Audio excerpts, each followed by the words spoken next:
Super കൺമണി സീരിയലിലെ latest promo വിശേഷങ്ങളിലേക്ക് എല്ലാവർക്കും സ്വാഗതം. അങ്ങനെ കൺമണിയുടെ കണ്ണീര് കാണാൻ വേണ്ടി ഒരാൾ കൂടി രംഗത്ത് വന്നിരിക്കുകയാണ്. ജയമോഹൻ ഇപ്പോൾ കുറേയൊക്കെ ഭേദമായി എങ്കിലും ഹേമ സുമിത്രയുടെ വാക്ക് കേട്ട് കൺമണിയുടെ വെറുക്കാണ്. എന്ത് വന്നാലും തൻ്റെ മകൾ രക്ഷപ്പെടണമെങ്കിൽ കൺമണി മരിക്കണം എന്നുള്ള ചിന്തയിൽ വരെ അവർ എത്തിക്കഴിഞ്ഞു.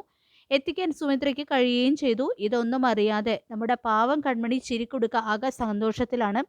സുലോചന അമ്മായി അവൾക്ക് കല്യാണത്തിന് ഉടുക്കാനുള്ള ഡ്രസ്സിനുള്ള കാശ് കൊടുക്കുമ്പോൾ അപ്പോൾ ഡ്രസ്സിനുള്ള പണം കിട്ടി, ഇനി ആഭരണങ്ങൾ ആരെങ്കിലും സ്പോൺസർ ചെയ്യാമോ എന്ന് കൺമണി തമാശയ്ക്ക് ചോദിക്കുകയാണ്. ഇത് കേട്ട് സുലോചനയും ശ്രീനിയും ചിരിക്കുന്നുണ്ട്. ഇതേസമയം എല്ലാവരെയും അത്ഭുതപ്പെടുത്തിക്കൊണ്ട് അത്യാവശ്യം വലിപ്പമുള്ള ഒരു ബോക്സുമായിട്ട് വരികയാണ് ധനലക്ഷ്മി. ഇതേസമയം മാനസയെ കാണാനായിട്ട് കോടതിക്ക് പുറത്ത് വെയിറ്റ് ചെയ്യുകയാണ് ജയമോഹനും. അവൾക്ക് ജാമ്യം എടുക്കാൻ വേണ്ടിയിട്ട് ഹേമയും. ഹേമ കരഞ്ഞുകൊണ്ട് പണം എത്ര വേണമെങ്കിലും കൊടുക്കാനും എൻ്റെ മോളെ പുറത്തിറക്കണമെന്നും ജയമോഹനോട് പറയുന്നുണ്ട്.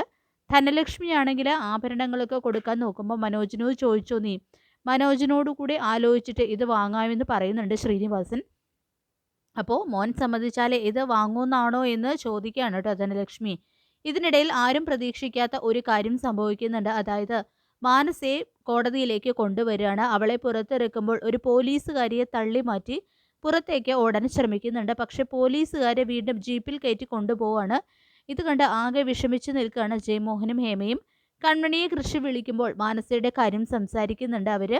ഇതേസമയം കൃഷി സാർ കൂടെയുള്ളപ്പോൾ ഒരു മാനസയും എനിക്കൊരു പേടിയില്ല എന്നൊക്കെ പറയുന്നുണ്ട് കേട്ടോ കൺമണി.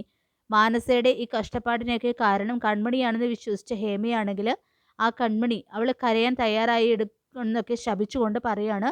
പിറ്റേ ദിവസം കൺമണി പതിവ് പോലെ ഓഫീസിൽ എത്തുകയാണ് കേട്ടോ ചെയ്യുന്നത്.